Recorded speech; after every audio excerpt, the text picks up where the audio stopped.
LiberalViewer presents. So there are media sources that recognize that race is an issue, and then Fox News tries to come along and tries to pretend that, it's not an issue.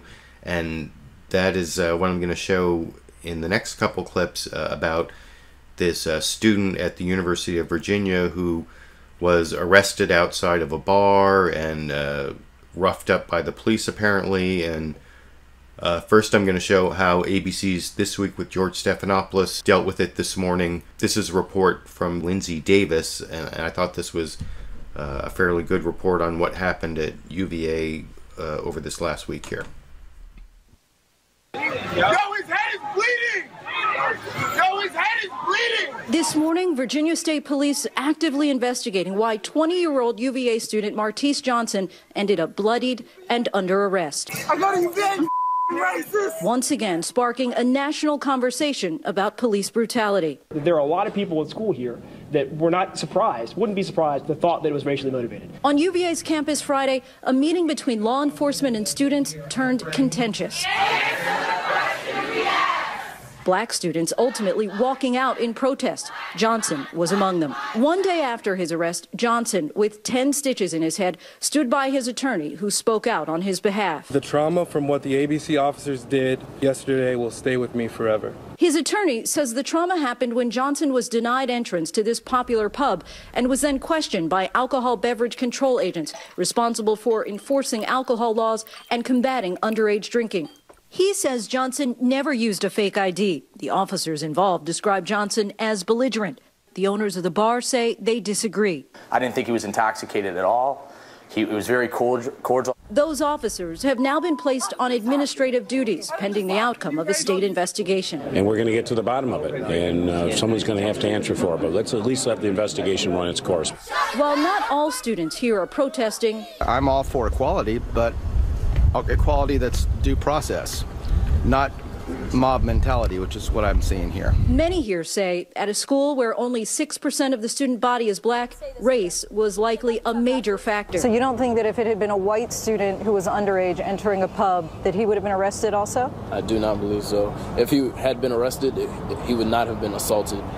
For This Week, Lindsay Davis, ABC News, Charlottesville.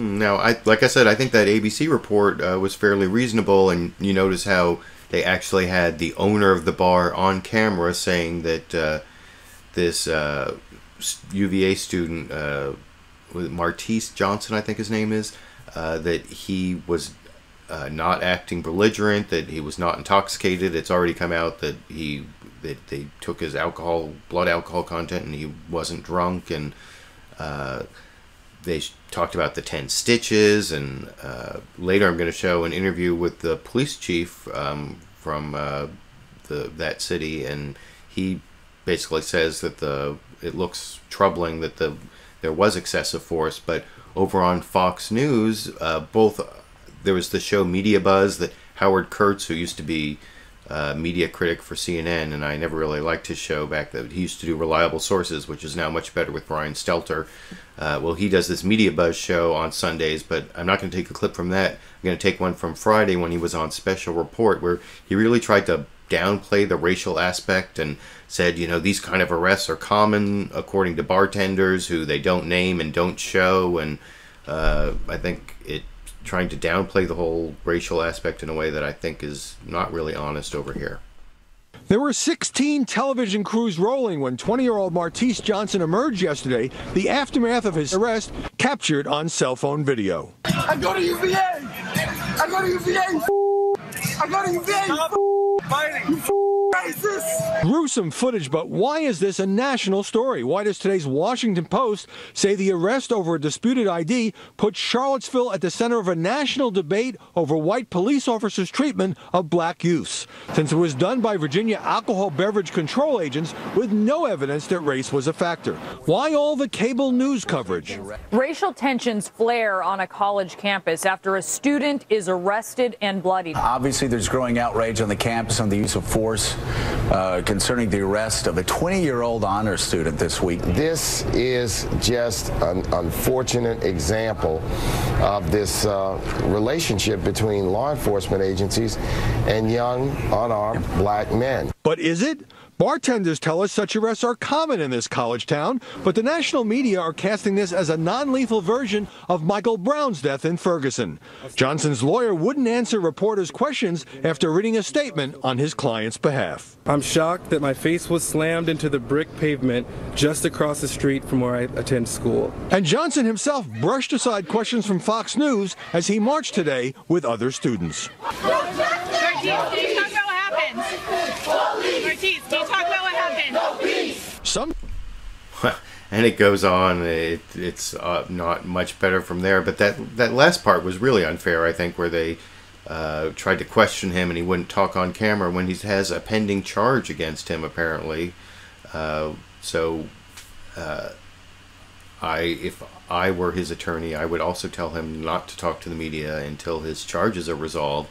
And what's really striking about the position of Fox News and Howard Kurtz on this, that it wasn't a racial issue and it's common and there's nothing to see here, is the way that they're actually way to the right of the chief of police in that town, who answered a couple questions after the report I showed from Lindsay Davis on ABC's This Week with George Stephanopoulos. Then the guest host Martha Raddatz interviewed this chief of police, Tim Longo, I believe his name is, and here you can see he says the investigation is ongoing, but what he saw in the video was disturbing and a problem in a lot of ways. Well, I'll talk about it after you see here. Chief, let me ask you this morning, do you believe those officers went too far from what you have seen? You know, I think the Virginia State Police investigation will best answer that. I will tell you that what is depicted on video is unfortunate. It's tragic. It's certainly disturbing to me as a law enforcement official, and frankly, disturbing to this community. Look, this campus, these students, this community, this city has been through a lot in the past several months, and once again, here we are on a national stage over just an unfortunate event. So it doesn't look like they're circling the wagons there at the police department. It sounds like they're pretty much admitting that there was a problem, and based on what the bar owner said, and there's also information I've seen that he wasn't even trying to use a fake ID. He had every right to be where he was when he got arrested, and he wasn't being belligerent, although the police report says he was belligerent. And 10 stitches in the face, that is unacceptable. But I want to know what you think. Based on the facts now known about this arrest, did the police officers act properly? And regarding the coverage, why did the Fox News coverage downplay the racial issue compared to other media coverage and the facts? YouTube, you decide.